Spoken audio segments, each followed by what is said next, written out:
ایران ایک قدم بھی پیچھے ہٹنے کو تیار نہیں، اور یہ سارے کانفیڈنس کے پیچھے صرف ایک ہی چیز، اور وہ ہے کہ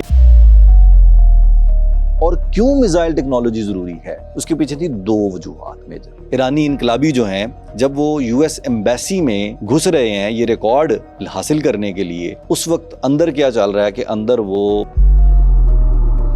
محمد قذافی اگری کرتے ہیں کہ جی اوکے فائن، میں آپ کو اسکڈ میزائلز دوں گا رشین میڈ کو، لیکن میری کچھ شرائط۔ کویت اور سعودی عربیہ کے اندر تو وہ ایک 25 سالہ نوجوان کو، میکینیکل انجینئر کو اس کا کمانڈر لگاتے ہیں، اس ڈویژن کا۔ اس جوان کا نام ہے، اس نوجوان کمانڈر کا ایک بیک ڈراپ ہے، ٹیم جو سیریا سے ٹریننگ لے کے آئی تھی اسکڈ میزائلز پہ، انہوں نے اس کو ان لاک کر لیا، اور کہا یہ جاتا ہے کہ ان میزائلوں میں سے ایک میزائل جو ہے وہ صدام کی رہائش گاہ کے بہت قریب گرا۔ پھر بھی بڑا مشکل لگتا ہے کہ اتنی سخت پابندیوں کے باوجود کوئی ملک جو ہے وہ انڈیجنس اپنا اس طرح کا میزائل پروگرام وہاں سے کھڑا کر لے۔ یہ طے ہو گیا تھا کہ اب یا کرنا ہے یا مرنا ہے، تو ایرانیوں نے کرنا چوز کیا۔ 1998 میں جو ہے وہ گیم چینجر میزائل انٹروڈیوس کرواتا ہے ایران، جس کی رینج 1310 کلومیٹر ہے، یعنی بآسانی امریکن ایسٹس تک تو پہنچے گا گلف میں یا اس کے ارد گرد، پورا اسرائیل بھی کور کرے گا۔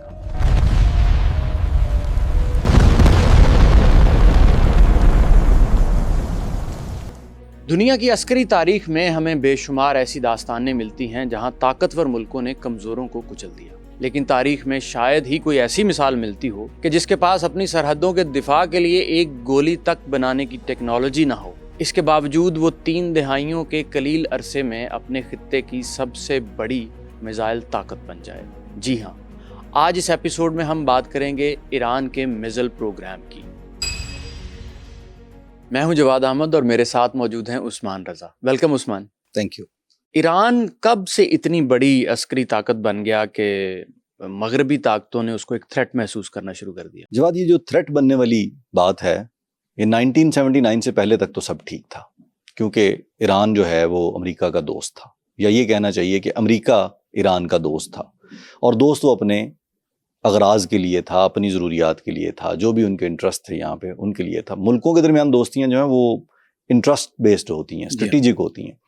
تو ویسٹ پورے کا پورا امریکہ کے پیچھے کھڑا تھا۔ وہ ہم بات کر چکے ہیں کہ جی کس طرح دوسری جنگ عظیم کے بعد ایک سپر پاور کے طور پہ آہستہ آہستہ ایمرج ہوا، اور رشیا کا رول جو ہے وہ میٹیگیٹ کرنے کے لیے اس نے اس خطے میں بھی آگے اپنے پاؤں پوری طرح جمانے شروع کیے۔ جواد، جو ایران پہ ہم نے پہلے ایک ایپیسوڈ کیا تھا اس میں ہم نے بات کی تھی کہ کس طرح 20ویں صدی میں سیاسی قیادت اور جو کنٹرول ہے، حکمرانی ہے، وہ ایران میں تبدیل ہوتی رہی۔ اسی میں مصدق کو تھرو کیا گیا، CIA کا رول تھا۔ تو وہ مختلف چیزیں جو ہیں، سواک رضا شاہ پہلوی نے جس طرح اس کے ذریعے ایک ظلم کی وہ لکھی داستان، اور اس داستان کو لکھنے میں امریکہ CIA اس کے ساتھ کھڑا تھا۔ تھوڑا سا نا بیک ڈراپ انڈرسٹینڈ کرنا پڑے گا۔ انقلاب سے پہلے اس ساری عسکری طاقت کو جس تھریٹ کی آپ نے بات کی ہے، ایک ایسا ملک جس پہ اتنی پابندیاں ہیں، وہ تھریٹ کب بنا؟ تھریٹ بننے سے پہلے ایک پروسیس ہے پورا، کہ وہ کس طرح انہوں نے انڈیجنس ڈیولپمنٹ کی، اپنے دفاع کی، اور اس سے پہلے کی ایک کنڈیشن سچویشن ہے۔ وہ کنڈیشن سچویشن یہ ہے کہ پوری دنیا میں امریکہ کے اندر امریکی ڈالر پرنٹ ہوتے ہیں، اور دوسری جو جگہ ہے وہ ہے تہران۔ امریکن ایمبیسی جو تہران میں ہے اس کے اندر ڈالرز پرنٹ ہوتے ہیں رضا شاہ پہلوی کے دور میں، اور وہ ڈالرز جو ہیں وہ استعمال کس چیز کے لیے ہوتے ہیں؟ 2 چیزیں خاص طور پہ اس ایمبیسی کے اندر ہو رہی تھیں۔ وہ اس پورے خطے میں، یعنی امریکہ جو ہے وہ دنیا کی دوسری طرف ہے، تو اس پورے خطے میں جہاں ایران کہاں موجود ہے؟ چائنا، رشیا، عرب ممالک، فار ایسٹ، سب کانٹیننٹ، ان کے درمیان میں ایران موجود ہے، اپنی اسٹریٹجک پوزیشن کی وجہ سے بہت امپورٹنٹ تھا۔ اور تہران میں جو US ایمبیسی تھا وہاں پہ ڈالرز پرنٹ ہوتے ہیں تاکہ کوورٹ آپریشنز جو ہیں ان کو فائنینس کیا جا سکے۔ جن ممالک میں کوئی انریسٹ کریٹ کرنا ہے، نارتھ کوریا، سب کانٹیننٹ، چائنا، رشیا، مختلف موومنٹس جو ہیں فار ایسٹ میں، میانمار، ویتنام، ان سب کو فیول کیا جا سکے ان پیسوں کے ذریعے۔ دوسرا جو میجر کام ہو رہا تھا وہ ہو رہا تھا CIA کے جو کوورٹ آپریشنز تھے وہ یہاں سے آپریٹ ہوتے تھے، اور اس کا ثبوت پہلے سے بھی موجود ہے کہ مصدق کو تھرو کرنے کا جو واقعہ ہے کہ جی CIA کر رہا ہے، پھر نہیں کر رہا، پھر نہیں ہو رہا، پھر آ رہا ہے، پھر گرفتار ہو گئے، وہ جو ریولوشن کا پورا پروسیس ہے اس پہ جب ہم بات کریں گے وہ ڈیٹیل سامنے رکھیں گے لوگوں کے۔ کہانی جو ہے وہ اس طرح سے شروع ہوتی ہے کہ جی رضا شاہ پہلوی سے دوستی امریکہ کی، اس دوستی میں امریکن میڈ اکوپمنٹ جو ہے وہ ایران کی حفاظت کے لیے، دفاع کے لیے موجود ہے۔ اس کیپیبلٹی میں ایئر فورس کے اندر F-14 Tomcats, latest aircraft fighter jets اس وقت کے، F-4 فینٹمز، F-5 ٹائیگرز، یہ جہاز جو ہیں یہ ان کے ایک ایلیٹ فلیٹ کا حصہ تھے ایران کے۔ دوسرے نمبر پہ ٹینکوں میں British made superior tanks, American made M60 M48 اس طرح کے جو ہے نا وہ ٹینکس کی بھی ایک پوری، یعنی گراؤنڈ پہ بھی ملٹری بھی وہ پاورفل تھی اور ایئر فورس بھی ان کے پاس بڑی تگڑی تھی۔ اس وقت کے جدید ہتھیار تھے۔ امریکہ کا جو سیکنڈ اسٹرانگسٹ بیس تصور کی جاتی تھی وہ ایران تھا اس پورے خطے میں۔ انقلاب جب آتے ہیں جواد تو پھر اس میں بہت ساری تبدیلیاں ساتھ آتی ہیں۔ جی بالکل۔ ان تبدیلیوں میں یہ ہوا کہ بہت سارے لوگ جو تھے جو سینئر پوسٹ پہ بیٹھے ہوئے تھے، آرمی میں، ایئر فورس میں، نیوی میں، ان اہم جو پوسٹیں تھیں، ان لوگوں کو رضا شاہ پہلوی کے ساتھ تعلقات یا اس سسٹم کا حصہ ہونے کی وجہ سے ہٹایا گیا، برطرف کیا گیا، بہت سوں کو پھانسی دے دی گئی، مار دیا گیا۔ اس سے نتیجہ یہ نکلا کہ ایک پورا جو ہے نا خلا پیدا ہو گیا ان لوگوں کا جو اس اکوپمنٹ کو آپریٹ کر سکتے تھے یا اگلے آنے والے لوگوں کو ٹرینڈ کر سکتے۔ جب 1979 میں جب انقلاب آتا ہے تو انقلابی جو ہیں ان کو یہ بھی پتا تھا کہ تہران کے US ایمبیسی میں کیا کیا ہو رہا ہے، اور وہ دنیا کو ثابت کرنے کے لیے کہ بھائی یہاں پہ یہ دیکھیں کرنسی پرنٹ کر رہے ہیں، اور یہ جو ڈاکیومنٹڈ پروفز موجود ہیں کہ یہاں سے کون کون سے کوورٹ آپریشنز جو ہیں وہ پوری دنیا میں کیے جا رہے ہیں یا اس خطے میں کیے جا رہے ہیں۔ امریکہ نے اپنی جو کرنسی پرنٹنگ کی پلیٹس وغیرہ تھیں وہ تو ہٹا لی یہاں سے، جیسے ہی حالات خراب ہونے شروع ہوئے کہ یہ تو نہ ہو کہ بھئی پرنٹنگ جو ٹیکنالوجی ہے ڈالرز کی وہی انقلابیوں کے ہاتھ لگ جائے۔ اصل مسئلہ جو تھا وہ تھا اس ریکارڈ کا جس کے اندر اس پورے علاقے میں جو ایران کے ارد گرد جتنے اہم ترین ممالک ہیں ان کے اندر کون کون ان کا جاسوس جو ہے وہ بیٹھا ہوا ہے، اس کا ریکارڈ وہاں تہران میں موجود تھا۔ ان کو کس طرح سے پیسے ٹرانسفر کیے جاتے ہیں اس کا ریکارڈ موجود تھا، کس طرح سے ان کو آپریشنز اسائن کیے جاتے ہیں ان کا ریکارڈ موجود تھا۔ تو یہ سارا ریکارڈ جو ہے ایرانی انقلابی جو ہیں جب وہ US ایمبیسی میں گھس رہے ہیں یہ ریکارڈ حاصل کرنے کے لیے، اس وقت اندر کیا چل رہا ہے کہ اندر وہ پیپر شریڈرز جو ہیں ان کے ذریعے ان پیپرز کو شریڈ کر رہے ہیں۔ اب پیپر شریڈر کیا کرتا ہے کہ وہ اس کے نا باریک باریک پارچے کر دیتا ہے، اس کاغذ کو نا باریک باریک ٹکڑوں میں کاٹ دیتا ہے اور وہ پھر ریڈیبل نہیں رہتا۔ اب ان کے وہاں پہنچنے تک کوئی تھوڑے بہت کاغذ جو بچے وہ تو بچ گئے، باقی سب جو ہے وہ شریڈ کر کے انہوں نے وہ بنز میں ڈال دیا، ڈھیر لگا دیے، کوڑے میں پھینک دیا۔ ایرانی جو ہے وہ اتنے ڈیسپریٹ تھے، اتنے وہ سواک اور رضا شاہ پہلوی سے اتنے تنگ تھے، اور امریکہ سے اس طرح کی نفرت پیدا ہو گئی تھی شاہ کے اگینسٹ اور امریکہ کے اگینسٹ کہ ان لوگوں نے وہ کوڑے میں سے انقلابیوں نے وہ پیپرز اکٹھے کیے، بنز میں سے وہ پیپر نکالے، جہاں جہاں جس طرح سے وہ نکالے گئے ان کے پیکٹس بنائے، اور ایک بڑی مزیدار چیز انہوں نے کی۔ ایرانی جو ہے وہ ایک رچ سویلائزیشن ہونے کے ناطے جو ان کے سوچنے کا ڈھنگ بھی بڑا انٹرسٹنگ ہے، سم ٹائمز بڑے مزیدار آئیڈیاز کے ساتھ وہ آتے ہیں۔ انہوں نے اسکولوں کے بچوں کو انگیج کیا کہ آپ لوگوں کو پزلز پسند ہیں، بچے سارے پزلز پسند کرتے ہیں، اینڈ امیجن 1979 کے بچے جب انٹرنیٹ بھی نہیں ہے، ٹی وی بھی نہیں ہے، گیمز بھی نہیں ہے، تو وہ فزیکل ایکٹیویٹیز اور اس طرح کے بچے، تو ان سے کہا کہ بھائی یہ ہیں آپ کی پزلز، ان کے اندر پیپرز ہیں جن کو میننگ فل لینگویج میں نظر آنا چاہیے۔ تو وہ جس طرح ٹکڑے ملے تھے شریڈڈ پیپرز کے، وہ انہوں نے بچوں کو انگیج کیا، اور بچوں نے ان پیپرز کو واقعی میں دوبارہ سے جوڑ لیا۔ ٹیپ کے اوپر وہ پیپر جوڑنا شروع کرتے تھے اور دیکھتے تھے کہ کون سا کس سے میچ کرتا ہے۔ لانگ ایگزاسٹنگ ایکسرسائز، بٹ بچوں نے اتنے پیپرز جو ہیں وہ پل آؤٹ کر لیے کہ جس سے سارے جو ہیں وہ ثبوت دکھائے جا سکتے تھے دنیا بھر کو کہ یہ ہو رہا تھا یہاں بیٹھ کے۔ شاہ اور شاہ کی جو دوستی ہے امریکہ کے ساتھ وہ ہمیں اس طرح گندا کر رہی تھی پورے خطے میں۔ اب اس ساری ایکٹیویٹی میں جب پیپر شریڈ کرتے انہوں نے پکڑ لیا سٹاف کو، تو وہ ایک کرائسس کی شکل اختیار کر گیا جسے کہا جاتا ہے کہ US ایمبیسی ہاسٹیج کرائسس۔ انقلابیوں نے US ایمبیسی کے وہ جو لوگ تھے جو شریڈ کر رہے تھے پیپر، ان کو گرفتار کر لیا۔ وہ بعد میں پھر ان کو کیسے چھڑایا گیا وہ ایک لمبی کہانی ہے، لیکن یہ جو کرائسس کریٹ ہوا، اب امریکہ میں آپ دیکھیں نا سپر پاور یہ وہ، اور ایران سے دوستی، اور ایک دم سے جو ہے وہ سٹاف کے جو لوگ ہیں وہ ہاسٹیج کے طور پہ ایران میں گرفتار ہو گئے۔ پولیٹیکل پریشر جمی کارٹر پہ بننا شروع ہوا، تو سب سے پہلے اس نے کیا کیا کہ 1979 میں اس کے فوراً بعد پابندیاں لگائیں، سینکشنز لگائیں۔ سینکشنز جو ہیں وہ شاید دوسرا سٹیپ ہے۔ پہلا سٹیپ کیا ہوا کہ دوران انقلاب بہت سارے ٹرینڈ آفیسرز امپورٹنٹ پوسٹ پہ بیٹھے ہوئے ملٹری ایئر فورس آفیسرز جو ہیں ان کو یا تو ان کے عہدوں سے ہٹا دیا گیا یا وہ ان کو پھانسی دے دی گئی، مار دیا گیا مختلف الزامات کے تحت، مقدمے چلے ہوں گے، جو بھی طریقہ اختیار کیا گیا ہوگا، بہرکیف وہ لوگ اپنی عہدوں پہ نہ رہے ٹرینڈ کرنے کے لیے یا آپریٹ کرنے کے لیے سسٹم کو۔ پہلا سٹیپ یہ تھا۔ دوسرا یہ ہوا کہ جب سینکشنز لگیں تو امریکہ تو پہلے بھی دوستی سے پاؤں پیچھے ہٹا چکا تھا، اکوپمنٹ سارا امریکن ہے۔ اب جو فائٹر جیٹس ہیں یا جو ملٹری اکوپمنٹ ہوتا ہے اسے ساتھ ساتھ اپ گریڈ کرنا پڑتا ہے، نئی ٹیکنالوجیز کے ساتھ پلیٹ فارمز کو اپ گریڈ رکھنا پڑتا ہے۔ فائٹر جیٹس جو ہیں وہ 2-4 سال کے لیے نہیں بنائے جاتے، وہ تو بنائے جاتے ہیں نا کہ 3-4 دہائیوں تک استعمال ہو سکیں اور اپ گریڈ کرتے جائیں ان کو۔ اپ گریڈیشن کے لیے جو بھی اکوپمنٹ چاہیے، جو سافٹ ویئر چاہیے، جو ٹولز چاہیے، وہ امریکہ سے ہی آ سکتے ہیں، اور وہ اب دوست نہیں رہا۔ یہ وہ جگہ تھی جہاں پہ ایران سٹک اپ ہوا کہ اب ہم اس ٹیکنالوجی کو زمانے کے ساتھ لے کے نہیں چل سکتے۔ لیکن شاید یہ کوئی اتنی بڑی پریشانی ان کے لیے تھی نہیں۔ پریشانی کا آغاز تب ہوتا ہے جب 1980 میں عراق جو ہے وہ ایران پہ حملہ کر دیتا ہے۔ اب حملے کی صورتحال یہ ہے کہ 79 میں انقلاب آتا ہے، خمینی جو ہے وہ حکومت بناتے ہیں اور یہ طے ہو جاتا ہے کہ جی اب اس ڈائریکشن میں ایران نے چلنا ہے۔ یہ ایک اسلامی انقلاب کے بعد کی صورتحال ہے۔ عراق میں بیٹھے صدام جو ہیں ان کو یہ لگتا ہے کہ جی یہ ایک تھریٹ ہے۔ ان کو تو لگتا ہوگا تھریٹ اس لیے کہ بھئی ان کے ساتھ نیبرنگ ایک کنٹری جو ہے وہ اب ایک اور ڈائریکشن میں موو کرے گا، وہ گرو کرے گا، تو میری جو خطے میں بالادستی ہے امریکہ کے ساتھ دوستی کے ساتھ، یہ تو اچھا ہو گیا کہ امریکہ ان سے نکلا۔ صدام کو یہ لگا کہ اب خطے میں جو ہے وہ سب سے طاقتور ملک مجھے ہونا چاہیے، میں ٹھیکیدار ہوں گا علاقے کا۔ اور دوسرا جو پرابلم تھا وہ یہ تھا کہ ایران کے ساتھ ان کے ڈسپیوٹ تھے آئل ویلز کے اوپر مختلف جگہوں پہ، چونکہ بارڈر شیئر کرتے تھے ایک لمبا، تو ان کے وہ مسائل چل رہے تھے۔ اور تیسرا امریکہ، جس کو بالکل بھی اچھا نہیں لگا تھا 79 میں اس کو نکال باہر کرنا اور وہ ساری صورتحال اور پھر ہاسٹیج کرائسس، تو انہوں نے پراپر سپورٹ کرنا شروع کیا، اظہار نہیں کیا اس کا، سامنے وہ اس طرح سے نہیں آتے تھے، پیچھے سے بیٹھ کے جو ہے وہ انہوں نے بھی صدام کو تھپکی دی ہوگی کہ چلیں بھائی آپ کا بنتا ہے تو آپ بالکل اپنے رائٹ کے لیے لڑیں، ہم آپ کا ساتھ دیں۔ وہ ساتھ دیا بھی انہوں نے، وہ ساتھ مختلف طریقوں سے ہمیں اس ٹائم پیریڈ میں نظر آتا ہے۔ دشمن تو وہ بعد میں ہوئے صدام کے، جب اپنا مطلب نکل گیا۔ اچھا جب یہ جو جنگ تھی 7 مقامات پہ عراق نے اٹیک کر دیا 1980 میں ایران کو، اور فل تھروٹل جنگ جو ہے وہ شروع ہو جاتی۔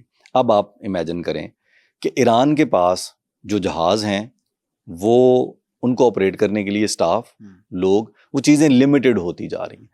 پھر وہ جو جہاز ہیں ان کے اوپر میزائل بھی لگنے ہیں، وار ہیڈز لگنے ہیں جن کو لے کے جانا ہے اٹیک کرنے کے لیے۔ پھر آرٹلری جو ہے اس کی رینج بھی میٹر کرتی ہے۔ تو ہوا یہ کہ ایران کے پاس جو آرٹلری تھی وہ صرف اٹیک کر سکتے تھے 30 کلومیٹرز تک کی رینج، یعنی جو بارڈرنگ سٹیز یا بارڈرنگ جو ان کی پوسٹیں تھیں ان پہ اٹیک کر رہے ہیں۔ ویئر ایز عراق کے پاس جو آرٹلری کی کیپیسٹی تھی وہ تھی 80 کلومیٹرز کی۔ دو ملک اگر آپس میں جھگڑ رہے ہیں تو ان میں سے ایک کی فائرنگ رینج جو ہے وہ 30 کلومیٹرز ہے اور دوسرے کی 80 کلومیٹرز ہے، تو یہ تو ویسے ہی بے وزن لگتا ہے۔ اسی طرح ایئر فورس میں عراق کے پاس ایئر فورس جو ہے وہ موجود تھی، تگڑی تھی، پلس ان کو پوری سپورٹ حاصل تھی۔ پھر عراق کے پاس اسکڈ میزائلز بھی تھے جو رشیا سے انہوں نے پرچیز کیے ہوئے تھے۔ اس موقع پہ ایران نے رشیا سے ہیلپ سیک کی، مدد مانگی 2 ایریاز میں۔ ایک تو انہوں نے مدد مانگی ان سے کہ جی ہمیں جو ہے فائٹر جیٹس ان کی ریپیئرز اور اس کے لیے ہمیں اسسٹنس دیں، کوئی ساتھ دیں ہمارا۔ رشیا نے ریفیوز کیا۔ دوسری جو تھی مدد وہ تھی میزل ٹیکنالوجی یا ان چیزوں میں کہ بھائی عراق کے پاس میزلز ہیں، آپ ہمیں ہیلپ آؤٹ کریں۔ رشیا نے اس پہ بھی منع کر دیا کیونکہ رشیا آلریڈی کولڈ وار کا حصہ تھا، پھر وہ عراق کو اکوپمنٹ سیل کر چکا تھا نا یہ، تو انہوں نے کہا جی یہ تو آکورڈ سچویشن بنتی ہے، اور پیچھے امریکہ اور ویسٹرن بلاک پورے کا پورا جو وہ عراق کو سپورٹ بھی کر رہا ہے۔ یہ جو سچویشن ہے نا جواد، اس سچویشن نے ایران کو، ایرانین ریولوشنری گارڈز کو، IRGC کو اس سمت میں چلانا شروع کیا، سوچنے کی طرف لے کے گئے کہ یہ ہم کس ٹریپ میں پھنس گئے ہیں۔ ٹریپ یہ تھا کہ ہم نے ان پہ پابندیاں لگا دی ہیں، اکنامک سینکشنز بھی ہیں، ہم نے ان کے اوپر پابندیاں لگا دی ہیں اسلحہ خریدنے نہ خریدنے کی، ویسٹرن بلاک یا جن کے پاس ٹیکنالوجی ہے وہ سیل بھی نہیں کر رہے ہیں، لہٰذا یہ خود ہی اپنے گھٹنوں پہ آئیں گے، یہ واپس آئیں گے ہمارے بلاک میں، یہ سسٹم جو ہے یہ آف ہو جائے گا ان کا۔ اب یہ سچویشن جو ہے، اس سچویشن میں ایران جو ہے وہ اور طبیعت کے لوگ ہیں ایرانی، وہ اپنے ریسورسز میں پوری کوشش کرتے رہے، لڑتے رہے، جواب دیتے رہے۔ کہانی میں جواب ایک اور موڑ آتا ہے 1984 میں۔ ہوتا یہ ہے کہ صدام، عراق، پورا ویسٹرن بلاک جو اس کو سپورٹ کر رہا تھا کیمیکل ویپنز اس طرح کی چیزوں میں، وہ اس بات پہ فرسٹریٹ ہو رہے تھے کہ جی ایران کے پاس نہ ٹیکنالوجی ہے، نہ وہ لوگ رہے ہیں، نہ اس کو کوئی سپورٹ کر رہا ہے، نہ کوئی کنٹری اسلحہ دے رہا ہے، یہ رزسٹ کیسے کر رہا ہے؟ وہ اپنی ول پہ جو کچھ ان کے پاس تھا اس سے وہ لگے ہوئے تھے، اس کو ہولڈ کر رہے تھے. لمبی 8 سال کی جنگ 1980 سے 1988 تک ان کے گلے پڑی رہی یہ جنگ، اور فائدہ کسی کا بھی نہیں ہوا سوائے ویسٹرن پاورز کا. Of course 2 oil rich countries جو ہیں وہ آپس میں جھگڑ رہے ہیں، 2 مسلمان ملک آپس میں لڑ رہے ہیں اور فائدہ کوئی اٹھا رہا ہے. فرسٹریشن کے نتیجے میں عراق نے 1984 میں تبریز، اصفہان، تہران سمیت کئی شہروں پہ سویلین آبادیوں پہ میزائل داغنے شروع کر دیے، اسکڈ میزائلز.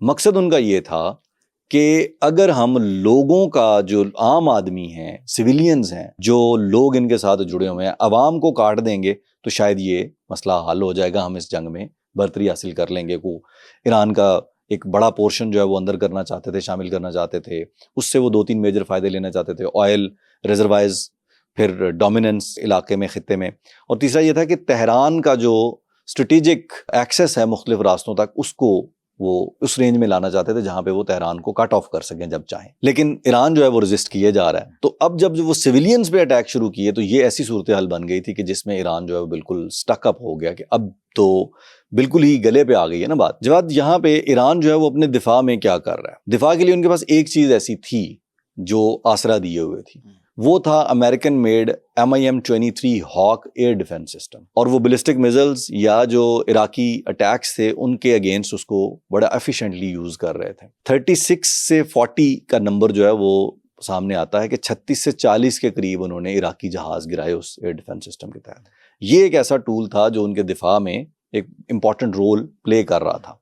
لیکن جب سویلین آبادیوں کو ہٹ کرنا شروع کر دیا گیا نا بلسٹک میزلز سے، وہ بڑی صورتحال آکورڈ تھی ان کے لیے کہ اب یہ اتنے سارے سویلین ایریاز کو تو کور نہیں کیا جا سکتا. کیپٹل کو کیا جا سکتا ہے یا ملٹری انسٹالیشنز کو کور کیا جا سکتا ہے جو ہاک ایئر ڈیفنس سسٹم ہے اس سے، لیکن یہ صورتحال بڑی آکورڈ ہے. اس کو یہ خدشہ ہے کہ جہاز جو ہے ان کی مینٹیننس اور دوسری چیزیں لیٹر آن شاید مینج ہم کر پائیں.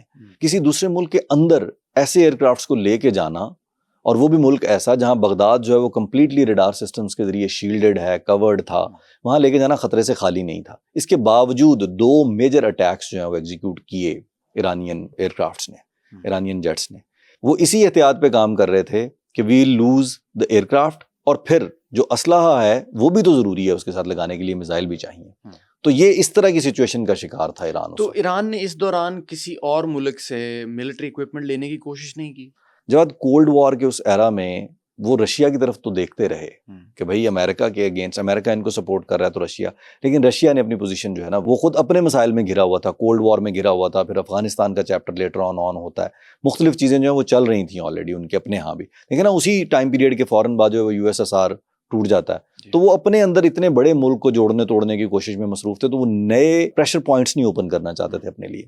بٹ مسلم ممالک میں ایران نے سیریا اور لیبیا کی طرف جو ہے وہ مدد کے لیے ہاتھ بڑھایا کہ ہمیں ہیلپ آؤٹ کریں. جب 79 کے انقلاب میں بہت سے جو امپورٹنٹ عہدے تھے پولیٹیکل سٹرکچر میں ان کو آلٹر کیا گیا، چینج کیا گیا، اور بہت ساری جو نئی چیزیں ہیں ان کو انٹروڈیوس کروایا گیا جو اسلامی انقلاب کے بعد کے ایران کو لے کے چل سکیں. IRGC کا منسٹر لگایا گیا محسن رفیق دوست کو. 1984 میں محسن رفیق دوست جو ہیں وہ ایک ٹیم کے ساتھ ٹریول کرتے ہیں لیبیا کا اور سیریا کا. سیریا میں وہ حافظ الاسد سے جا کے ملتے ہیں. حافظ الاسد نے ہمدردیوں کا اظہار بھی کیا اور کہا کہ ہاں جی یہ بڑا غلط ہو رہا ہے، لیکن ہم آپ کو میزائل نہیں دے سکتے. ایران ڈھونڈ رہا تھا کہ بیلسٹک میزائلز کو رسپونڈ کرنے کے لیے ہمیں میزائل ملیں کہیں سے. میزائلز وہ اپنے ہاں بناتے نہیں تھے، میزائل بنتے نہیں تھے. وہ تو اس وقت جو ہے وہ صرف بنا رہا تھا، امریکہ بنا رہا تھا، رشیا بنا رہا تھا. یہ والے جو کنٹریز تھے جو ٹیکنالوجیکلی سپیریئر تھے وہ کنٹریز صرف ڈیولپ کر رہے تھے یہ ٹیکنالوجی. باقی ممالک ان سے خریدتے تھے اور وہ اپنے اپنے اسٹرنگز اٹیچڈ پالیسی کے تحت جہاں جہاں ضرورت ہوتی تھی وہاں بیچتے تھے. تو حافظ الاسد نے ان سے کہا کہ جی میں آپ کو میزائل تو نہیں دے سکتا، ہمدردیاں میری لے لیں آپ. اس کے علاوہ ایک چیز میں آپ کو دے سکتا ہوں کہ آپ اگر کہیں سے میزائل آپ کو مل جائیں تو ان کو آپریٹ کرنے کے لیے جو ٹیم آپ کی ہوگی اس کو ٹریننگ ہم دے سکتے ہیں. وہ لوگ میرے پاس موجود ہیں، ٹرینڈ لوگ، آپ کی ٹریننگ کا کیمپ ایک لگا کے ہم ان کو ٹرینڈ کر دیں گے. تو یہ ایک طرح سے وہی تھا کہ جی ان کو میزائل ملے نہ ملیں. بہرحال جتنا وہ حافظ الاسد اپنی پوزیشن میں کر سکتا تھا پریشر سے بچنے کے لیے اس نے وہ آفر کر دیا. اس آفر کو یوٹیلائز بھی کیا ایران نے لیٹر آن اسی مشن پہ کہ جی میزلز کے لیے اگلا جو ان کا مقام تھا جہاں انہوں نے جانا تھا وہ تھا لیبیا. لیبیا میں معمر قذافی سے یہ ٹیم ملتی ہے. معمر قذافی اگری کرتے ہیں کہ جی اوکے فائن میں آپ کو اسکڈ میزلز دوں گا رشین میڈ کو, لیکن میری کچھ شرائط ہیں. وہ 2-3 شرائط تھیں. ایک شرط تو یہ تھی کہ جی ان میزائلز کو آپریٹ کریں گے میرے لوگ, کوئی ایرانی ان کو ہاتھ نہیں لگائے گا.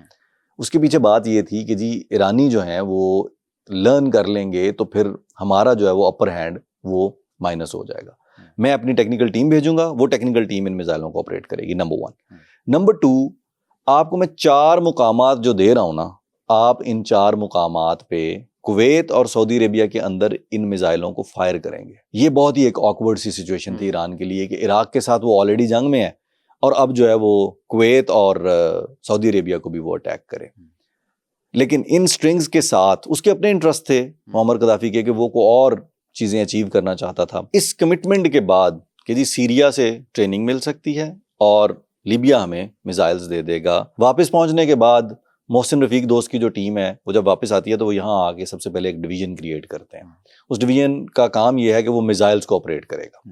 اس میزائل ڈویژن کا چونکہ وہ ایک چھوٹا سا بھی ڈویژن ہے, میزائل تو ہے نہیں, ایک ریسرچ ونگ کے طور پہ یا ایک ایسا ڈویژن جس میں ہمیں آس لگ گئی ہے کہ جی یہاں سے ہمیں ٹریننگ مل جائے گی, یہاں سے میزائل مل جائیں گے, تو ان کو آپریٹ کون کرے گا یا اس سسٹم کو رن کون کرے گا انٹرنلی. تو وہ ایک 25 سالہ نوجوان کو, میکینیکل انجینئر کو اس کا کمانڈر لگاتے ہیں اس ڈویژن کا. اس جوان کا نام ہے حسن تہرانی مقدم. اس نوجوان کمانڈر کا ایک بیک ڈراپ ہے. بعد میں فادر آف دا میزل پروگرام یا ایرانین میزل پروگرام بننا تو اگلی بات ہے نا. پہلے انقلاب کے دوران جب حسن تہرانی مقدم کی عمر 19-20 سال تھی صرف, وہ ریزسٹنس کا حصہ بن گئے تھے. وہ لڑے تھے شاہ کی جو فورسز ہیں ان کے اگینسٹ انقلابیوں کے ساتھ مل کے ایک بالکل نوجوان کے طور پہ. اور وہ ٹیکنیکل مائنڈ ہونے کی وجہ سے ان کا نا شروع سے ذہن بہت ٹیکنیکل تھا, تو وہ بم بنانا جانتے تھے. ہاؤس ہولڈ چیزوں سے, ڈومیسٹک چیزوں سے بم بنانا اور ان کو استعمال کرنا. تو انقلاب کے دوران وہ پھر وہ لوگ جو ہیں وہ رائز کیے جنہوں نے ایفرٹ پٹ کی. وہ نوجوان جو حصہ بنے ہوئے تھے اس انقلاب کا, یہ پرائمریلی نوجوانوں کی ہی ایک ایفرٹ تھی. تو اس میں حسن تہرانی مقدم جو ہیں وہ ایک امپورٹنٹ آدمی تھے. یہاں پہنچتے پہنچتے وہ IRGC کا حصہ بن چکے تھے اور انجینئر بھی تھے. تو ان کو ڈپیوٹ کیا گیا کہ this guy has a technical know how, اس بندے کو لگانا چاہیے, اور اس نے پروو بھی کیا لیٹر آن. اور حسن تہرانی مقدم ہی جو ہیں وہ جاتے ہیں پھر ٹریننگ لینے کے لیے سیریا.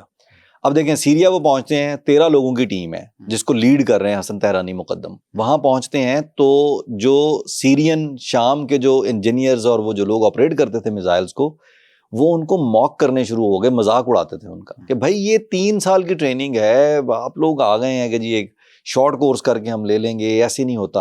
اور دوسری طرف جو ٹریننگ لینے آئے ہیں ایرانی نوجوان, وہ سب انجینئر ضرور ہیں لیکن زندگی میں اپ کلوز پرسنل لیول پہ میزائل پہلی دفعہ دیکھ رہے ہیں. انہوں نے زندگی میں میزائل سن رکھا تھا یا دیکھ رکھا تھا, ویڈیوز میں دیکھا ہوگا, اپ کلوز میزائل کا ان کا کوئی ایکسپیرینس نہیں تھا, ایکسپوجر نہیں تھا اس سے پہلے اس طرح کا. اب جواد مزے کی بات, وہ ٹریننگ جس کو سیرین انجینئرز یا سیرین ٹیکنیکل ٹیم کہہ رہی تھی کہ یہ 3 سال کی ٹریننگ ہے, ان لڑکوں نے, ان نوجوان انجینئرز نے وہ ٹریننگ 3 ماہ کے اندر مکمل کی. اب 3 ماہ میں وہ ٹریننگ مکمل کر کے واپس آتے ہیں اور جنگ جاری ہے اس دوران میں عراق اور ایران. ڈیسپریٹ ہے ایران اپنی سیکیورٹی کے لیے کہ بھائی اپنے دفاع کے لیے, اپنے شہروں کے دفاع کے لیے ہم کیا کریں. واپس پہنچتے ہیں اور ساتھ ہی لیبیا پہلی لاٹ میزائلوں کی جو ہے وہ ان کو بھجواتا ہے. 8 اسکڈ میزلز ہیں اور 7 ٹیکنیکل ٹیم ہے. اب اس میں 2 اکاؤنٹس آتے ہیں سامنے. پہلا اکاؤنٹ یہ ہے جواد کہ وہ جو ٹیکنیکل ٹیم لیبیا سے آئی انہوں نے میزائل فائر کرنے شروع کر دیے 300 کی رینج کے ساتھ, جہاں تک وہ مار کر سکتے تھے انہوں نے کیے. یہ میں فرسٹ اکاؤنٹ آپ کو بتا رہا ہوں. اور پھر جو مقاصد معمر قذافی لینا چاہتا تھا ایران کو یوز کر کے, وہ ایران نے جب پوری طرح سے وہ نہیں دیے ان کو, تو اس نے اس ٹیم کو واپس بلا لیا. ایک اکاؤنٹ یہ ہے, اور وہ آتے ہوئے جو ٹیکنیکلی ان کو میزائلوں کو جو اویلیبل تھے ان کو لاک کرائے گا, یہ یوز نہ ہو سکے. دوسرا اکاؤنٹ جو ہے وہ یہ ہے کہ وہ ٹیکنیکل ٹیم ان کی یہاں پہنچی اور انہوں نے آ کے کہا کہ جی ہم کام نہیں کریں گے, ابھی ہمیں قذافی صاحب نے منع کیا ہوا. قذافی نے ڈیل یہ کی تھی کہ ان میزائلوں کے اگینسٹ آپ ہمیں امریکن میڈ جو ہاک ایئر ڈیفنس سسٹم ہے وہ دیں تاکہ ہم ایئر ڈیفنس سسٹم گین کر سکیں، پھر ہم دیکھیں گے کہ اس کو کس طرح سے اس کی بیٹریز پوری کرنی ہے، کیا کرنا ہے، لیکن یہ ڈیل کا حصہ تھا اور ایران مان بھی گیا تھا۔ لیکن وہ جو دوسرے معاملات تھے نا کہ کویت پہ اٹیک کریں، سعودی عربیہ پہ اٹیک کریں، اس کو ایران نے تھوڑی دیر تو ٹالا، لیکن پھر سڈنلی جو ہے وہ لیبیا نے ہاتھ کھینچ لیا۔ سیکنڈ اکاؤنٹ یہ کہتا ہے کہ وہ میزائل انہوں نے فائر کیے ہی نہیں کوئی بھی، اور اس ڈیل کے اوپر کہ جی نہیں ہم نہیں کریں گے، اور وہ ٹیکنیشینز جو ہیں وہ واپس چلے گئے۔ اب یہاں پہ آ کے حسن تہرانی مقدم جو ہیں وہ محسن رفیق دوست کو ریکویسٹ کرتے ہیں کہ جی یہ جو میزائل ہیں ان میزائلوں میں سے مجھے ایک میزائل آپ ریورس انجینئر کرنے کے لیے کھولنے کی اجازت دیں۔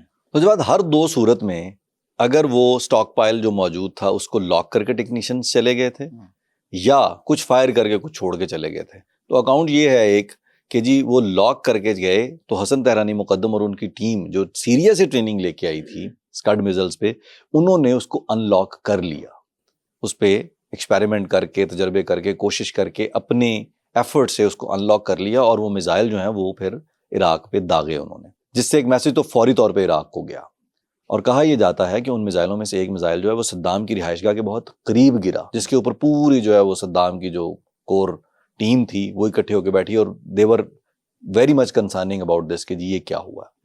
اور پھر انہوں نے اپنے اتحادیوں سے بھی اس موضوع پہ بڑی دوڑ دھوپ کی کہ ایران نے بھی یہ ٹیکنالوجی حاصل کر لی ہے، کہاں سے حاصل کر لی ہے، کیسے آ گئی ہے، اس کے اوپر بڑی جمع تفریق کی گئی۔ پہلی بات تو یہ کہ جی انہوں نے وہ ان لاک کر لی، اب بنتا تو یہ تھا کہ جو میزائل ہیں پڑے ہوئے وہ سٹاک پائل جو ہے وہ سارے کا سارا عراق پہ جھونک دیا جائے، لیکن حسن تہرانی مقدم نے کہا کہ نہیں۔ حسن تہرانی نے ریکویسٹ کی IRGC کی لیڈرشپ کو کہ مجھے ان میں سے ایک میزائل کو ریورس انجینئر کرنے کے لیے کھولنے کی اجازت دی جائے، اور باقی میزائل جو ابھی فائر نہ کیے جائیں، فائر کرنے سے تو یہ ختم ہو جائیں گے، ہمارے کس کام کے، ہمیں اگر آپ ان کو کھولنے کی اجازت دیں اور ہم اس کو لرن کر سکیں تو ہم شاید کوشش کریں گے کہ میزائل ہم بنا لیں خود، تو یہ زیادہ فائدہ مند ہے ہمارے لیے، ہمارے پاس یہ موجود ہیں، اوریجنلی آپریشنل میزائلز موجود ہیں، ہم ان کو ریورس انجینئر کرتے ہیں۔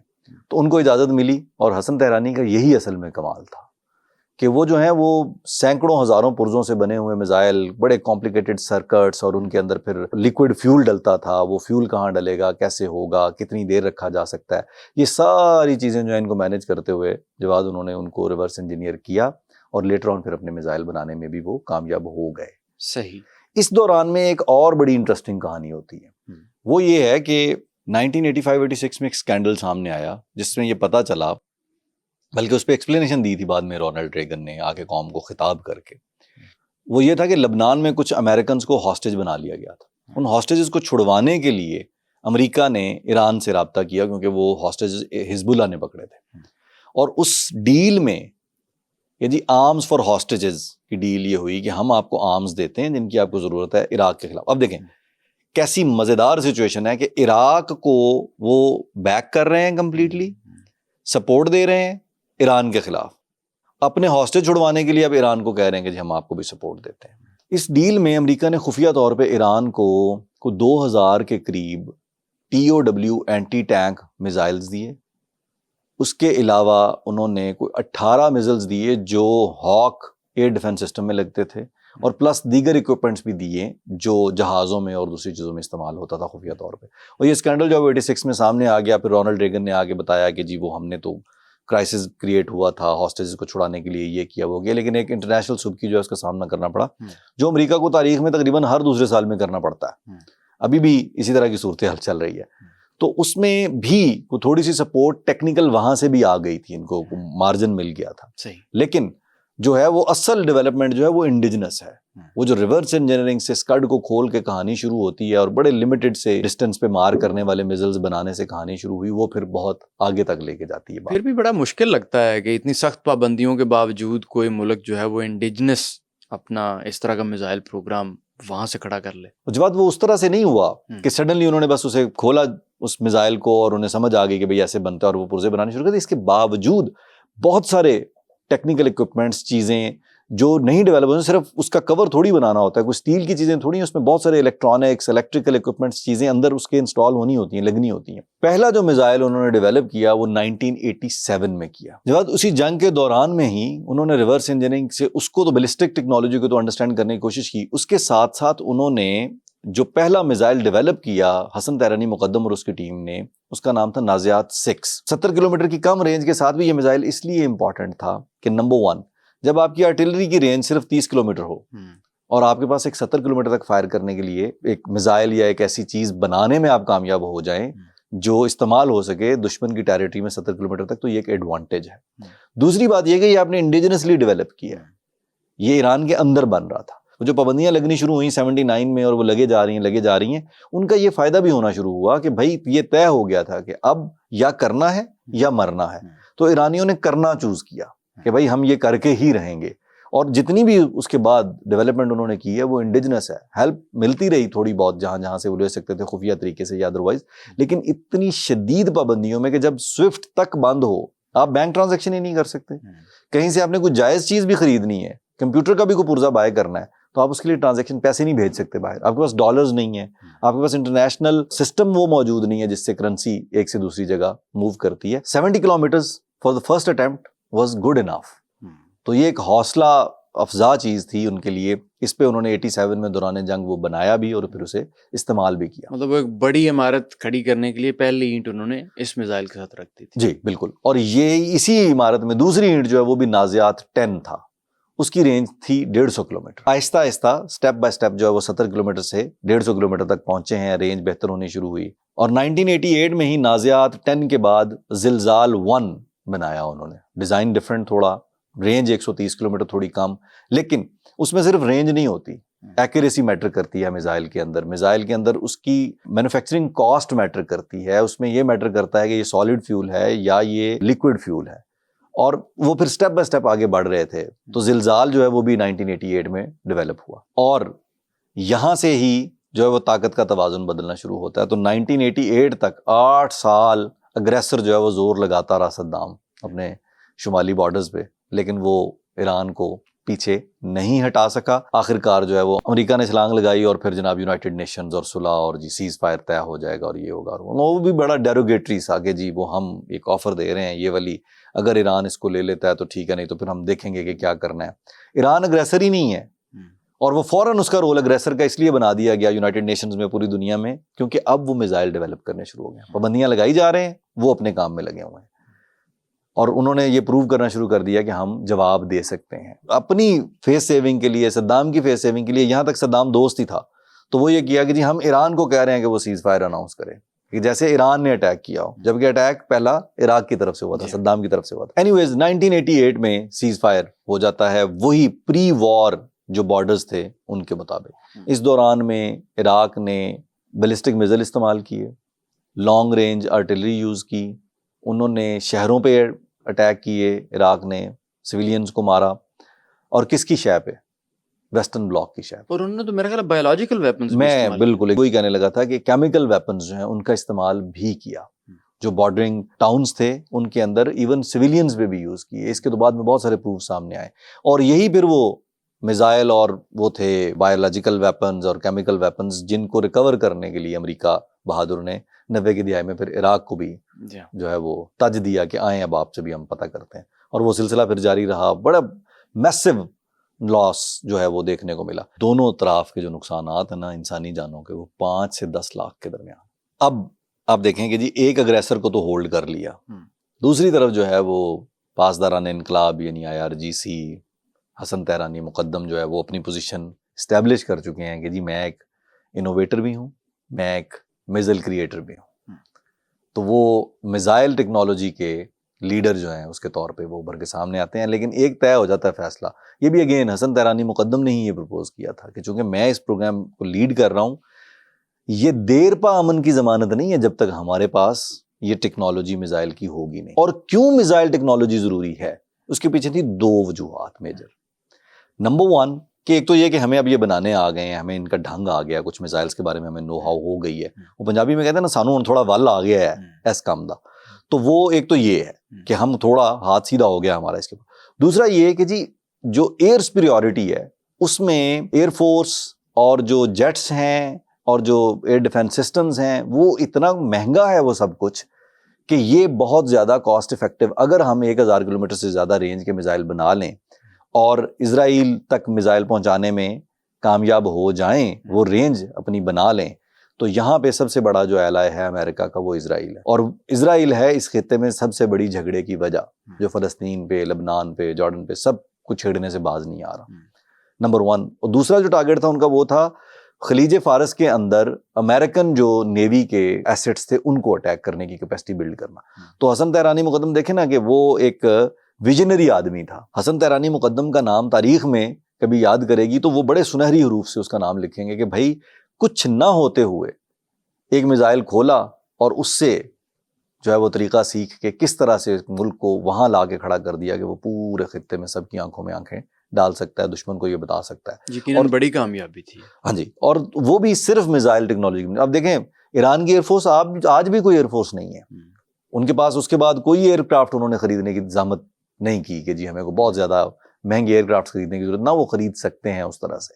ان کی انڈیجنس ڈیولپمنٹ جو ہے وہ اپنی اندرونی طور پہ بہت ساری چیزیں بناتے ہیں, سارا کچھ کرتے ہیں, لیکن جو جیٹس ہیں ان کی ٹیکنالوجی کے لیے ان کو باہر کی ہیلپ چاہیے تھی جو انہوں نے نہیں لی, وہ میزائلز پہ کام کرتے رہے. تو حسن طہرانی مقدم کا ٹارگیٹ یہ تھا کہ ہم نے ایسے میزائل ڈیولپ کرنے ہیں جن کی رینج 1000 کلومیٹر سے زیادہ ہو, یعنی وہ اسرائیل تک پہنچ سکیں, وہ جو پرشین گلف ہے اس کے اندر امریکن ایسٹس تک پہنچ سکیں.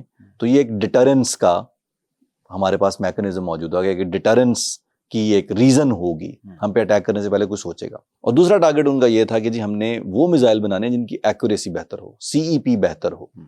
سی ای پی جو ہے وہ جو بنا رہے تھے اس زمانے میں وہ اس کی 2.5 کلومیٹر تک تھی. سی ای پی, سی ای پی ہوتا ہے جواد سرکولر ایرر پرابیبل, کہ میزائل جو ہے وہ کسی ایک پوائنٹ پہ داغا گیا ہے تو اس سے کتنی دور آف گرنے کا خدشہ ہے یا امکان ہے. تو وہ اگر 2.5 کلومیٹر 3 کلومیٹر تک ہے تو آپ کا جو ٹارگیٹ ہے اس سے آپ 3 کلومیٹر آف ہیں, وہ سویلین آبادی پہ گر سکتا ہے, وہ میزائل ضائع ہو سکتا ہے کہ بھائی کسی کام نہیں آیا دشمن پہ داغنے کا. تو وہ سی ای پی امپروو کرنے پہ انہوں نے کام شروع کیا, جو لیٹر آن اچیو کیا ایران نے. اور اب دیکھا ہم نے ریسنٹ کانفلکٹ میں کہ کس طرح سے وہ ٹارگیٹڈ آپریشنز انہوں نے کیے. وہ آگے چل کے ہم بتاتے ہیں کہ کس طرح سے انہوں نے سی ای پی امپروو کر کے ٹیکنالوجی کو آگے لے کے بڑے اسٹیپ بائی اسٹیپ. اچھا, تو حسن طہرانی مقدم کا یہ جو ویژن تھا اس کے نتیجے میں یہ جو میزائلز بن رہے تھے ان کا ارتقائی سفر کیا ہے, کیسے کیسے وہ بن رہے تھے؟ جب 88 میں سیز فائر کے بعد وہ اس مشن پہ لگ گئے. 1993 میں جو پہلی میجر کامیابی جسے کہتے ہیں وہ ہے شہاب 1. 93 میں شہاب 1 آتا ہے, اس کی رینج ہے 300 کلومیٹر. 94 میں آتا ہے زلزال 3, اس کی رینج 250 کلومیٹرز تھی, لیکن وہ ایک ڈفرینٹ ماڈل تھا, شہاب سے فرق تھا. مختلف طرح کے ایرو ڈائنامکس یا ٹیکنالوجیز کے ذریعے ایکسپیریمنٹس بھی کیے جا رہے تھے. 1995 میں شہاب 2 جو ہے وہ پہلا میزائل بنا جس کی رینج 500 کلومیٹر تھی. اب 500 کلومیٹر کا مطلب یہ ہے کہ جی ایٹ لیسٹ گلف اور گلف کے ساتھ ساتھ عراق اور اس پیچ میں ڈیٹرنس جو ہے وہ ایران کے پاس آ گئی. تو یہ انہوں نے 95 تک اچیو کر لیا تھا. 1998 میں جو ہے وہ گیم چینجر میزائل انٹروڈیوس کرواتا ہے ایران. حسن طہرانی مقدم اور ان کی ٹیم جو ہے وہ لے کے آتے ہیں ایک ایسا میزائل جس کی رینج 1310 کلومیٹرز ہے, یعنی بآسانی امریکن ایسٹس تک تو پہنچے گا گلف میں یا اس کے ارد گرد, پورا اسرائیل بھی کور کرے گا. اور یہ تھی وہ خطرے کی گھنٹی 98 کے بعد جو بج گئی کہ بھائی, بٹ یہ خطرے کی گھنٹی ویسٹ کے لیے تھی. ایران تو اپنے دفاع کے لیے یہ کر رہا تھا. ہم نے یہ بعد میں بھی دیکھا کہ ایران نے اپنے دفاع کے لیے ہی یہ پروگرام ڈیولپ کیا. انہوں نے کبھی بھی اگریسر کے طور پہ ان میں سے کوئی میزائل کسی پہ فائر نہیں کیا. جب ان پہ اٹیک ہوا اس کے جواب میں ہی انہوں نے میزائل فائر کیے ہیں, وہ آگے ہم تذکرہ کرتے ہیں اس کا. اسی طرح 2002 میں ایران نے پہلا سالڈ فیول میزائل تیار کیا, فتح 110A. رینج اس کی 200 کلومیٹر تھی. آپ اندازہ کریں 1300 کلومیٹر کے بعد 200 kilometre, but it was an achievement کیونکہ یہ سالڈ فیول بیسڈ میزائل تھا. صحیح.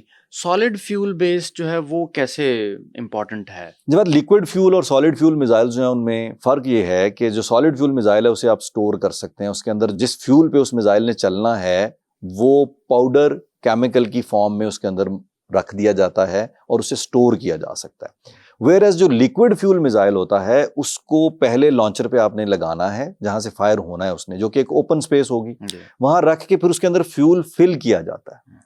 لیکوڈ فیول, وہ فیول اس کے اندر بھر کے رکھا نہیں جا سکتا زیادہ دیر تک, کیونکہ وہ فیول جو ہے وہی میزائل کے لیے خطرے کا باعث بننا شروع ہو جاتا ہے, اس کے پرزے جو ہیں وہ گھلنا شروع ہو جاتے ہیں, وہ کیمیکل ریئیکشن شروع ہو جاتا ہے. تو سالڈ فیول میں اور لیکوڈ فیول میں میجر ڈفرنس یہ ہے کہ solid fuel is ready to fire. Solid fuel missile جو ہے وہ چند منٹ کے نوٹس پہ فائر کیا جا سکتا ہے, وہ ریڈی ٹو فائر ہوتا ہے, آپ نے اسے نکالنا ہے, ڈپلائمنٹ پلیٹ فارم پہ رکھنا ہے, لانچر پہ رکھنا ہے اور فائر کر دینا ہے, بٹن دبانا ہے اور وہ اپنے کام پہ روانہ ہو گیا. اس کا مطلب ہے 98 میں ایک گیم چینجر آیا جو رینج کے پرسپیکٹیو سے تھا جی, اور دوسرا گیم چینجر یہ تھا جو فیول کے پرسپیکٹیو سے. وہ گیم چینجر اس طرح سے تھا کہ وہ فیول کے پرسپیکٹیو میں وہ سالڈ فیول تھا کہ وہ ریڈی ٹو فائر ہے, رینج اس کی کم ہے. وہاں پہ آپ دیکھیں کہ کیا ہوگا کہ اگر 1300 کلومیٹر رینج والا میزائل بھی ہے, اس کو لا کے آپ نے لانچر پہ رکھنا ہے, لانچنگ پیڈ پہ لگانا ہے پہلے, پھر اس کا فیول فل ان ہونا شروع ہوگا. اس پروسیس میں سارے میں گھنٹوں کا ٹائم لگتا ہے. اس دوران میں جو دشمن کا دفاعی نظام ہے, ریڈار سسٹم ہے, سیٹلائٹ ٹریکنگ ہے, وہ اس کو ٹریس کر سکتی ہے کہ یہ کہاں سے یہ کر رہے ہیں, اور اس کو لانچنگ پیڈ پہ فیول فل ہونے کے دوران میں ہٹ کیا جا سکتا ہے, لگاتے ہوئے ہٹ کیا جا سکتا ہے, فائر کرنے سے پہلے ہٹ کیا جا سکتا ہے. تو یہ واقعی میں ایک گیم چینجر 98 میں آپ نے بالکل ٹھیک کہا ہے کہ وہ تھا جو اسرائیل تک اور دور تک مار کر سکتا تھا, یورپ کے ایج تک.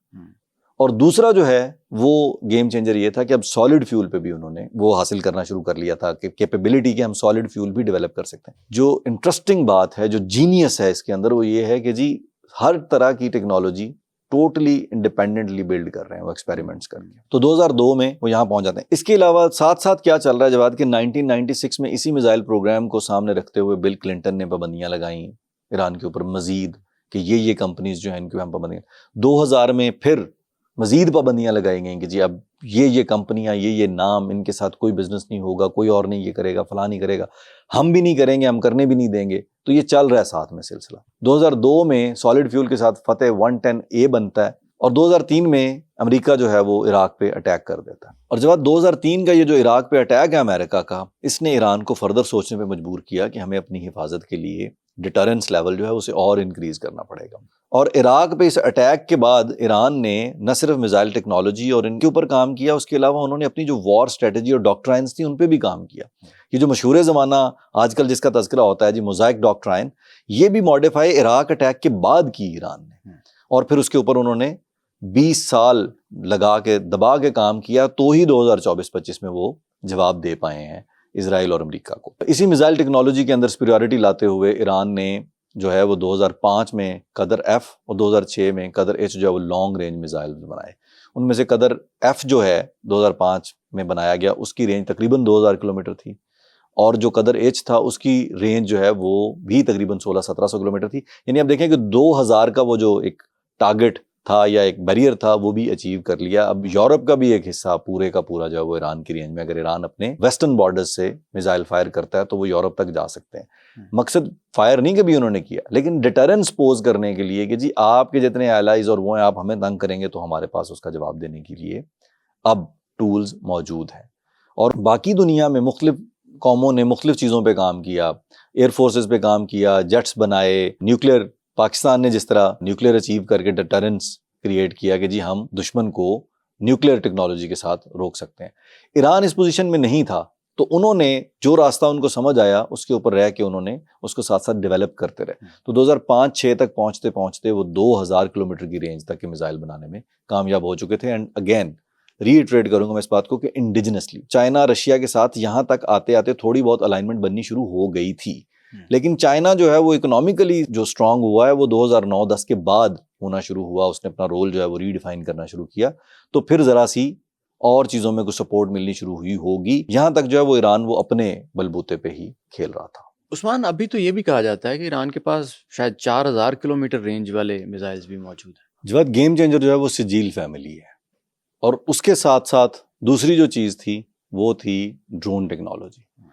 اس کے ساتھ ساتھ ایران جو ہے وہ اپنے انڈیجنسلی ڈرونز بھی ڈیولپ کرتا رہا, ریورس انجینئر کر کے کہ جی ڈرونز کے ذریعے, اور اس پہ بھی انہوں نے رائٹلی بیٹ کیا کہ کم خرچ پروپیلر انجن کے ساتھ ایک ایسا ان مینڈ ایئر کرافٹ جس کو جو ہے وہ سرویلنس کے لیے بھی استعمال کیا جا سکتا ہے اور خود کش وار ہیڈ کے طور پہ بھی یوز کیا جا سکتا ہے.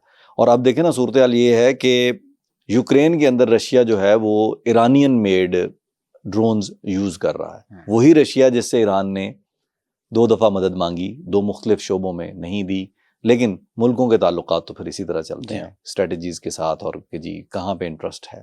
تو اب ایران دنیا میں ایک طرح سے لیڈر مانا جاتا ہے ڈرون ٹیکنالوجی کے اندر بھی. میزائل ٹیکنالوجی کے ساتھ انہوں نے ایک سپورٹ تیار کی ڈرونز کی، جو خاصی کم خرچ، سلو فلائی کرنے والے، لو فلائی کرنے والے جو ہیں آبجیکٹس ہیں، اور وہ جو دشمن کا ڈیفنس سسٹم ہے اس کو کنفیوز کرنے میں امپورٹنٹ رول پلے کرتے ہیں.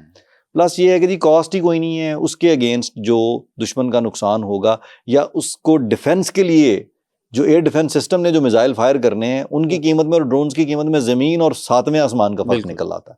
انہوں نے ایک اپنی ڈاکٹرائن کریٹ کی، ڈیفنس سسٹم جو ہے وہ ڈرونز کو گرانے کے لیے ایکٹیویٹ ہوگا، اس کے جو سٹاک پائلز ہیں وہ ڈپلیٹ ہوں گے، اس کے بعد جب اس کو اچھی طرح سے وہ اسے کیا کہہ لیں گے انگیج کر چکا ہو تو پھر آپ سالڈ فیول یا لیکوڈ فیول جو ہیں بلسٹک میزل یا کروز میزل جو ہیں وہ داغ دیں. یقیناً یہ ایک بہت اچھی اسٹریٹجی ہے. عثمان، آپ نے بتایا کہ جو میزل پروگرام ہے وہ ایوالو کرتا کرتا ابھی بھی ہم دیکھ رہے ہیں کہ بڑے ریسنٹلی بھی انہوں نے اپنے میزل جو ہیں انویل کیے ہیں، لیکن جو فاؤنڈر ہیں حسن تہرانی مقدم، ان کا کیا بنا؟ جواد، یہی وہ ٹائم لائن پہ 2011 کا ہی وہ دن بنتا ہے. نومبر 2011 میں حسن تہرانی مقدم اپنا وہ جو مشن تھا ان کا، جو لڑک پن سے لے کے وہ چلے، اس مشن کے ساتھ ملارد تہران کے قریب ایک جو ہے ریسرچ فیسیلیٹی میں کسی ایکسپیریمنٹ کے دوران سالڈ فیول میزائل کے ہی کسی تجربے میں ایک حادثہ پیش آیا اور اس میں حسن تہرانی مقدم کی شہادت ہو گئی. دی گارڈین نے اس کو پینٹ کیا ہے کوشچن مارک کے ساتھ کہ جی شاید یہ موساد کا کوئی کوورٹ آپریشن تھا، لیکن جو ایرانین گورنمنٹ ہے اس نے اس کو حادثہ بتایا اور اس میں 17 لوگ جو ہیں وہ شہید ہوئے، جن میں حسن تہرانی مقدم کے علاوہ اور انجینئرز اور ٹیکنیشینز بھی شامل تھے. اور ان کا جنازہ جو ہے وہ پھر ٹیلی ویژن پہ بھی دکھایا گیا، اور ان کے جنازے میں جو ٹاپ لیڈرشپ ہے وہ بھی شریک ہوئی، سپریم لیڈر خامنائی بھی جو ہیں وہ بھی شامل ہوئے. ویسٹ کا یہ خیال تھا، یا ایران کے جو دشمن ہیں ان کا یہ خیال تھا کہ حسن تہرانی مقدم کی موت کے بعد فادر آف ایرانین میزل پروگرام جو ہے وہ دنیا سے چلا گیا تو شاید کوئی فرق پڑے، اگر یہ کوئی سازش تھی. لیکن تہرانی نے ساتھ ساتھ اس پہ بھی کام کیا تھا کہ انہوں نے ایک پوری ٹیم ڈیولپ کی اور اس میں لیئرڈ طریقے سے لوگوں کو ٹرینڈ کیا. ہزاروں لوگ جو ہیں وہ اس ٹیکنالوجی پہ اب کام کر کے باقاعدہ اس کا ایک سسٹم انہوں نے ڈیولپ کیا ہے کہ لوگ انجینئرز ٹیکنیشینز جو ہیں وہ ساتھ ساتھ ٹرینڈ ہو رہے ہیں اور وہ ڈیولپ کر رہے ہیں. اسی لیے تو اب ڈرونز ایکسپورٹ کرنے تک پہنچ چکے ہیں نا، کہ وہ رشیا جیسی آلموسٹ سپر پاور کو وہ ڈرون سیل کر رہے ہیں جو وہ یوکرین کے اگینسٹ استعمال کر رہے ہیں، کیونکہ یوکرین کے پیچھے بھی تو ایک پوری طاقت کھڑی ہے نا، نیٹو کی اور ویسٹرن بلاک ہے. تو وہ اس کانفلکٹ میں ایرانین میڈ جو ڈرونز ہیں وہ استعمال ہو رہے ہیں. تو تہرانی جو ہے وہ 2011 میں ان کا انتقال ہوتا ہے، لیکن جو ان کا پروگرام ہے میزل پروگرام وہ نہیں رکتا، اس میں ایران جو ہے وہ سٹیپ بائی سٹیپ آگے بڑھتا رہتا ہے. لیکن یہ سب کچھ ہو رہا ہے چپ چاپ، پابندیاں لگ رہی ہیں، وہاں ایک دم شور مچتا ہے کہ جی یہ ہو گیا وہ ہو گیا. جب سجیل فیملی انٹروڈیوس کروائی گئی نا میزلز کی ایران کی طرف سے، تو امریکہ میں بڑی دوڑ دھوپ ہوئی تھی کہ یہ اب 2000 کلومیٹر پلس کی رینج کے ساتھ ہمارے بہت سارے ایسے ایلائز کنٹریز ہیں جہاں پہ ہماری بیسز ہیں، ان کو ٹارگٹ کیا جا سکتا ہے. لیکن ویسے خاموشی رہی، کیونکہ کبھی انہوں نے اپنے تجربات کے بارے میں، نمبر 1 تو یہ ہے کہ جی کبھی ایران کے اندر کی کوئی بھی پکچر تصویر اس طرح سے سامنے نہیں آئی لوگوں کے. وہ بڑا کٹا ہوا سا معاشرہ ہے کیونکہ ویسٹ نے اس کو کاٹا ہوا ہے، تو میڈیا ایکسپوجر نہیں ہے اس طرح سے. پھر لوگوں کو جو ہے وہ لوگ اس طرح سے ٹورزم کے لیے بھی نہیں آتے ہیں، تو یہ پتہ نہیں چلتا تھا کہ وہ کس سمت میں ترقی کر رہا ہے. لیکن وہ اپنی میزائل ٹیکنالوجی میں ترقی کر رہے تھے، اور یہ خاموشی ٹوٹتی ہے آ کے سن 2020 میں. 2020 میں بغداد کے اندر قاسم سلیمانی جو ہیں ان کو اٹیک کیا جاتا ہے اور وہ شہید کر دیے جاتے ہیں. قاسم سلیمانی کی شہادت کے بعد ایران نے اٹیک کیا 2020 میں یو ایس ایئر بیس جو عراق میں تھی اس کو. اور یہ جو ایئر بیس پہ اٹیک تھا اس کے اوپر جو ہے وہ ٹرمپ نے ٹی وی پہ آگے یہ بات کی کہ جی کل میزائل داغے گئے ہیں ہماری طرف. اس میں الارمنگ جو بات تھی وہ یہ تھی کہ پرسیجن کہ کس ایکوریسی کے ساتھ انہوں نے ٹارگٹ جو ہے ان کی طرف میزائل روانہ کیے ہیں. حسن تہرانی مقدم مرحوم جو ہے وہ ایک بات کہا کرتے تھے اپنی ٹیم کو کہ میزائل میں کمال یہ نہیں ہے کہ بس میزائل بنایا اور بنا کے اسے چلا دیا. میزائل کو جو ہے وہ سوئی اگر کسی جگہ رکھ دی جائے نا تو اس ٹارگٹ کو ہٹ کرنا چاہیے، ایک ڈاٹ کو ہٹ کرنے کی اس میں کیپیسٹی ہونی چاہیے، تو میزائل پوری طرح کارآمد ہے. اور یہ اس کے اوپر پھر وہ پریسیجن یا اسے ایکوریسی جو ہے وہ اس پہ بھی وہ ساتھ ساتھ کام کرتے ہیں. تو 2020 میں یہ پہلا ایکسپوجر نظر آیا ویسٹ کو کہ بھائی اتنی ایکوریسی کے ساتھ اگر یہ میزائل یہاں فائر کر رہے ہیں عراق کے اندر، اور دوسری مثال جو ہے وہ سامنے آ جاتی ہے۔ 2022 میں رشیا یوکرین وار میں انہوں نے پرچیز کرنے شروع کیے تو دنیا کو آہستہ آہستہ پتہ چلنا شروع ہوا کہ بھائی ڈرونز جو ہے وہ ایرانی ساختہ استعمال ہو رہے ہیں، اس کا مطلب ہے کہ ڈرونز میں انہوں نے کچھ نہ کچھ کر لیا۔ اگین یہاں پر بالکل بھی وہ نہیں تھی، کلیئرٹی نہیں تھی۔ اس کے بعد نیوز کے بزنس میں وابستہ رہتے ہوئے یہ کل کی بات ہمیں لگتی ہے کہ 2024 کے اپریل میں اسرائیل نے اٹیک کیا سیریا کے اندر ایرانین کونسلیٹ کو۔ ایران کا دمشق میں ایمبیسی بھی ہے اور کونسلیٹ بھی ہے۔ کونسلیٹ ہے سویلین کو ڈیل کرنے کے لیے، تو اس پہ اٹیک کیا جس میں 17 لوگ مارے گئے۔ ان 17 لوگوں میں 7 IRGC کے ممبرز تھے، اور ان میں سے بھی ایک جو ہے وہ محمد رضا زاہدی تھے جو ایک امپورٹنٹ کمانڈر تھے قدس ڈویژن کے ان کے۔ اسی طرح ایک ایرانی ایڈوائزر تھا، 5 سیرین تھے، ایک خاتون، ایک بچہ اور ایک لیبنیز نیشنل جو ہے وہ اس اٹیک میں مارے گئے۔ ان 17 لوگوں کے مارے جانے کے بعد سارے ایران میں ہم نے دیکھا وہ شور مچاتا تھا خبروں میں کہ جی کیا کرے گا ایران تو دیکھیں اسرائیل نے تو اعلان کر دیا ہے کہ بھائی ہم کسی بھی جگہ آپ کے کونسلیٹ کو بھی ہٹ کر سکتے ہیں۔ پہلی بات تو یہ کہ کسی دوسرے ملک میں اٹیک کرنا ہی بڑی جو ہے وہ فضول بات ہے، کسی دوسرے ملک کی ٹیریٹری کو کمپرومائز کرنا۔ نمبر 2، بھائی ایمبیسیز پہ اور کونسلیٹس پہ کون اٹیک کرتا ہے؟ بٹ اسرائیل ڈیڈ کہ جی ہمارے لیے یہاں پہ جو ہے وہ ویلیوبل ٹارگیٹس تھے، ہمیں خطرہ ہے ان لوگوں سے۔ ایران نے 14 دن کے بعد اس کا جواب دیا، اور وہ جواب کیا تھا؟ ایران سے فائر کیے جو عراقی، کویتی اور جارڈن کی جو ایئر سپیس ہے اس کو یوز کرتے ہوئے اسرائیل کی طرف انہوں نے میزائل اور ڈرونز جو ہیں وہ داغے۔ ان میں 30 کروز میزلز تھے، 120 بیلسٹک میزلز اور 170 ڈرونز، 350 کے قریب پروجیکٹائلز جو ہیں وہ اسرائیل کی طرف روانہ کیے انہوں نے۔ یہ پہلا میجر اٹیک تھا جس میں لوگوں کو پتہ چلنا شروع ہوا کہ اتنی بڑی تعداد میں ان کے پاس میزائل موجود ہیں۔ ایک اٹیک کے جواب میں یہ اتنے سارے میزائل جو ہیں انہوں نے فائر کر دیے۔ وہ ایک الگ بات ہے کہ بہت سارے میزائل جو ہیں وہ راستے میں گرا لیے گئے، جارڈن میں، عراق میں، اور چونکہ جواب اسرائیل سے بھی کوئی خبر نہیں آنی ہوتی، وہاں بھی بہت ٹائٹ انہوں نے رکھا ہوا ہے، تو کتنے پہنچے، ٹارگیٹس پہ پہنچے نہیں پہنچے، اس کے بارے میں کوئی میڈیا کے اندر جو ہے وہ بات باہر نہیں نکلنے دی اسرائیل نے۔ لیکن یہ ایک اعلان تھا کہ آپ ہٹ کرو گے ہم جواب دیں گے۔ تو جواب 2024 میں اپریل کے اندر جو ہے وہ ایران نے یہ دکھایا دنیا کو ایک دفعہ۔ پھر 2025 میں اسرائیل نے اٹیک کیا ایران کے اوپر، اور ایران نے جو ہے وہ 12 دن جو ہے وہ اس کا دفاع کیا اپنا، اور مسلسل اٹیک کرتے رہے اسرائیل کے اوپر۔ اس کانفلکٹ کا اختتام یہ ہوا کہ ایران میں مختلف جگہوں پہ فردوں اور اس طرح جو ہے نا وہ فیسیلیٹیز پہ امریکہ نے جی بنکر بسٹرز پھینک کے اور بس فیس سیونگ لے کے جی ہم نکل جائیں، کیونکہ اس وقت بھی ان کو اندازہ ہو گیا۔ اور پھر 2026 میں اب ہم جب داخل ہوئے ہیں اور ہم نے دیکھا کہ جی کس طرح 28 فروری سے جو سلسلہ شروع ہوا، اس میں ایران جو ہے اس کی دفاعی صلاحیت کی وجہ سے وہ ایک قدم بھی پیچھے ہٹنے کو تیار نہیں ہے، کسی بھی چیز پہ کمپرومائز کرنے کو نہیں۔ ٹھیک ہے، ٹرمپ صاحب جو ہیں وہ روز ایک نیا شوشہ چھوڑ رہے ہوتے ہیں، ان کی سمجھ ہی نہیں آتی، بٹ اس کے باوجود کوئی پریشر نہیں لے رہا ایران، اسرائیل کا، امریکہ کا، کسی طرح کا کوئی پریشر نہیں ہے، کوئی ان کو اس چیز کی پرواہ نہیں ہے کہ جی آپ ہم پہ سینکشنز لگائیں، لگا دیں، پہلے بھی لگی ہوئی ہیں، بے تحاشا لگی ہیں، ہم نے سب کچھ خود بنایا، پلس ایک سٹیپ، 1 انچ پیچھے نہیں ہٹیں گے ہم اپنے میزل پروگرام سے۔ اور یہ سارے کانفیڈنس کے پیچھے صرف ایک ہی چیز ہے، اور وہ ہے کہ ایک ناقابل تسخیر میزائل پروگرام جو پوری دنیا میں شاید واحد اگزامپل ہے۔ باقی کنٹریز جو ہیں وہ بیلنس کریٹ کرتے ہیں، navy, air force, military. Iran کو جو چیز سمجھ آئی اس پہ انہوں نے انویسٹ کیا، اور اب میرا خیال ہے کہ اس جو کانفلکٹ ہے اس کے اختتام پہ پوری دنیا ری تھنک کرے گی کہ جی ہم نے میزائل اور ڈرون ٹیکنالوجی جو اس کو کس طرح سے استعمال کرنا ہے۔ تھینک یو عثمان۔ ایران کی میزل پروگرام کی جو ہسٹری ہے وہ یقیناً بڑی انٹرسٹنگ ہے، اور اس میں بہت سارے ملکوں کے لیے بہت سارے لیسنز موجود ہیں۔ Thank you very much. Thank you. دوستو، ایران کی میزل پروگرام کی جو ہسٹری ہے 45-46 سال کی، وہ آج ہم نے آپ کے سامنے رکھی۔ آئندہ ایک نئی ایپیسوڈ میں ایک نئے موضوع کے ساتھ آپ کے پاس حاضر ہوں گے، تب تک کے لیے اجازت دیجیے۔ اللہ حافظ۔